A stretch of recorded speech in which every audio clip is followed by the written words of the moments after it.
지난번에 저희가 지시가 명확치 않은 상사 때문에 힘들다는 분 사연을 다룬 적이 있습니다. 저희가 다룬 걸 보시고 이분이 그렇게 해봤었나 봐요. 그 결과를 보내주셨어요.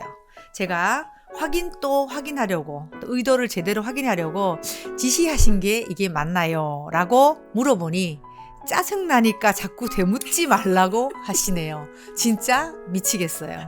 죄송합니다. 저희가 시킨 대로 하셨는데 작은 회사지만 제가 진정 원했던 회사에 입사해서 수습기간 중인데 실질적인 인사권자인 저희 상사하고의 관계에서 이런 의사소통 방식 때문에 파국 직전이에요.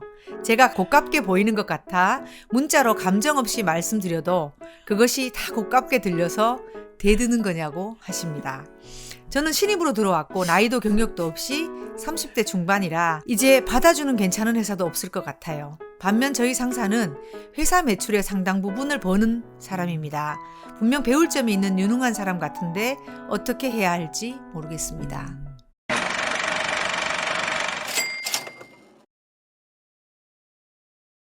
계속 하셨나 봐. 지시한 게 이게 맞나요? 사실은 저희들이 드린 이제 솔루션에 조금 더 부가적 설명이 필요한 사례가 되어버렸네요. 네, 맞아요. 그래서 코멘트 주셔서 감사하고요. 저희들이 이제 다룬 내용에 대해서 실제로 여러분들 적용해 보시고 뜻대로 되지 않는 경우도 향후에 사례로 많이 보내주십시오. 네. 우리가 이제 짧은 이 에피소드에 많은 걸 담지 못하기 때문에 어떤 것들은 또 그 이면에 있는 것들이 올라올 수 있습니다. 맥락이 또 충분히 이해되지 네, 않은 네. 조언일 수도 있고요. 네. 몇 가지 좀 짚고 싶은 게 떠올랐는데요. 상사한테 이게 맞나요? 라고 물었더니 짜증을 확 냈다. 라고 하셨잖아요. 왜 짜증을 확 냈을까? 왜 짜증을 확 냈을까요? 상사가 지시할 때 자기도 뭔지 정확히 모르는 상태로 지시를 했기 때문에 그때 되물으면 짜증납니다. 네. 맞아요. 그래서 그냥 이게 맞나요? 라고 하지 말고요. 네. 본인의 계획을 좀 담으셔가지고 네. 요런 방향으로 정리를 하려고 합니다. 혹시 추가하실 코멘트 같은 게 있으실까요? 네. 라고 해서 네. 상사 입장에서 본인의 의견을 그냥 간단하게 네. 얘기할 수 있게끔 하는 상황을 만들어서 네. 확인을 하시면 네. 상사가 훨씬 더 덜 불편할 수가 네, 있습니다. 네. 그렇게 쓰는 방법이 한 가지 있고 두 번째 상사가 정말로 정확하게 뭔지를 모르는 상태로 막연히 맛있는 과일 좀 사와 이렇게 얘기한 상황이라면 귤 사가면 귤 사왔다고 야단쳐요. 나는 지금 머릿속으로 레드향 생각했는데 이렇게 생각 레드향 사다 드렸더니만 아니 이렇게 비싼 걸 사라고 누가 얘기했어 이럴 수 있습니다. 그러니까 상사가 정확하지 않은 상태에서 이러면 이렇게 말하고 저러면 저렇게 말할 때 타격받을 필요가 없어요. 없다. 네. 그러니까 귤도 거치고 레드향도 거치고 나면은 이 사람이 드디어 적당한 선에서 천혜향으로 결론을 내요. 이 상사께서. 그러므로 저는 이분이 이제 신입이라고 하셨으니 상사의 지시에 대해서 하나하나 다 똑바로 인정받아야 된다는 생각도 버리실 필요가 있고 그다음에 내가 되물었을 때 상사가 원하는 반응을 하지 않았다 할지라도 그냥 과정이에요. 그래서 그게 더 너무 저는 시리어스하게 심각하게 생각하지 않으셔도 좋겠다라는 말씀 드리고 싶네요. 왜냐하면 이분이 30대 중반인데 처음 잡은 직장이고 또 네. 수습이라고 하셨거든요. 근데 그런 불안한 위치이다 보니 오히려 어떤 잘하고 싶어서 사실은. 그런 마음이 클 예. 수도 있겠다는 생각이 들어요. 네. 그래서 잘하고 싶은 그 마음을 저희들이 인정한다 할지라도 부족한 상사의 갭조차 지금 잘하고 싶은 마음으로 메꿀 수는 없다는 말씀을 드리는 거예요. 상사도 다른 그 에피소드 다뤄드렸죠. 전지전능하지 않다고. 상사도 모두가 다 유능하지 않습니다. 그러므로 그 과정을 그냥 좀 견디시길 바라고 또 한 가지 이제 이분 말고 대부분의 이제 신입들이 상사의 지적에 굉장히 정서적 타격을 받는 부분에 대해서 조금 말씀을 드리고 싶어요. 상사들이 똑똑하게 지적하면 좋은데 왜? 아까 우리가 한참 얘기했듯이 상사들이 그렇게 똑똑하지 못하게 지적하는 경우도 많잖아요. 코치님 어떻게 생각하는지 모르겠는데 나는 좀 그것도 일종의 훈련의 과정이다. 음. 라고 좀 받아들일 필요가 저는 있다고 보거든요.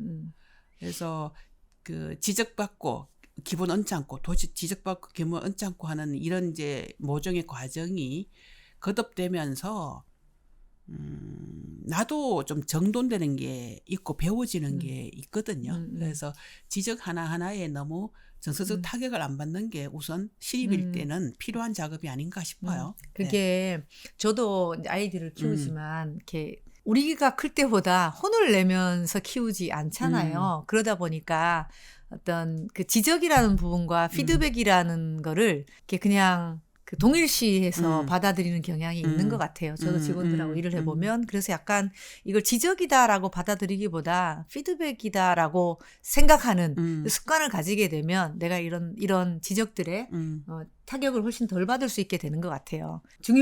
성장하는데 중요한 게 피드백을 받아들이는 거다라는 생각도 필요해 보입니다. 생각해 보니까 우리도 이제 이미 선배 입장이 됐잖아요. 좋은 뜻으로 무슨 이제 뭐 피드백을 줬어요. 근데 상대방이 발끈해 버리면 그렇죠. 다시 안 주게 되지. 다시 안 주게 되거나 아니면 더 세게 해주거나. 아니 저 코치님 더 세게 해주는구나. 나는 안 줘. 그 다음부터는. 그러니까 상사 입장에서는 그럴 수 있어요. 아니 피드백 받는 태도가 왜 이래? 라고 또 다른 피드백을 할 가능성이 상당히 높습니다. 그러니까 아마 상사의 피드백에 대해서 내가 굉장히 그거를 수용적으로 반응을 하게 되면 피드백이 조금 더 부드러워질 가능성이 있는데 이 상사의 피드백에 되게 반응적, 리액티브하게 딱 반사적 반응을 하잖아요. 그러면 아마 상사는 피드백을 더 강도를 높일 가능성이 높습니다. 네. 그래서 사회초년생일 때는 좀 상사의 피드백이든 지적이든 이렇게 좀 팔로우하는 그런 노력을 좀 하는 일종의 훈련의 과정, 수습의 과정이 저는 필요하다고 보는 입장입니다. 네. 실제 저도 그런 경험이 있는데요. 처음에 이런 생각이 들었어요. 이렇게 자꾸 이게 뭐 맞나요? 이렇게 되물을 때 생각보다 내가 면접 볼 때 하고 너무 다르네? 그래서 부족하다는 생각을 했는데 자꾸 그런 노력을 해서 예를 들면 제가 이렇게 정리를 해봤는데 이게 맞을까요? 라고 해서 애쓰는 모습, 다시 또 피드백 구하는 모습을 볼 때 더 가르쳐주고 싶죠. 예, 잘해주고 싶은 마음이 생기기도 하거든요. 그래서 약간 부담을 좀 내려놓으시고 그냥 진짜 의견을 좀 더 들어서 더 나은 결과물을 내고 싶어 한다라는 마음이 전달될 수 있도록 해보시는 것도 좋을 것 같아요. 네. 그래서 아마 좀 정리하자면 팀원 입장에서 조금 더 냉정하게 자기인식을 하는 거를 좀 노력을 하시고요. 두 번째는 우리 우코치님 상사의 의사 확인 방법 중에 우코치님 방식과 더불어 저는 이제 상사한테 많은 것들을 물을 때 아까 말씀드린 것처럼 상사가 정리가 안 된 상태에서 답을 줄 수가 없거든요. 그러면 그냥 내가 이해한 것만 딱 정리해가지고 하고 틀린 거 지적해달라고 오히려 그렇게 코멘트를 내놓으면 그때부터 내 책임 영역이 아니거든요. 상사가 코멘트를 하냐 안 하냐 상사의 영역으로 넘어가기 때문에 그냥 상사의 영역으로 넘겨버리는 방법도 쓸 수 있는 하나의 옵션입니다. 네. 그리고 저는 이제 팀장님이 예뻐하시고 일 잘하는 분하고 보통 친하려고 노력을 하는 게 좋겠다고 생각을 해요. 그래서 그런 분은 나름의 이제 노하우가 있는 거거든요. 일을 잘하고 인정받는. 그래서 그런 분을 멘토로 삼아서 뭐 상황을 얘기하고 이렇게 해석을 하면 될지 뭐 조언도 구하시고 이러면 훨씬 더 큰 원군이 될 것 같아요. 그런 노력들을 한번 해보시고 또 안 되면 연락 주세요. 네. 저희 의견에 다시 또 다른 의견 있으면 또 댓글 남겨주십시오. 감사합니다. 고맙습니다.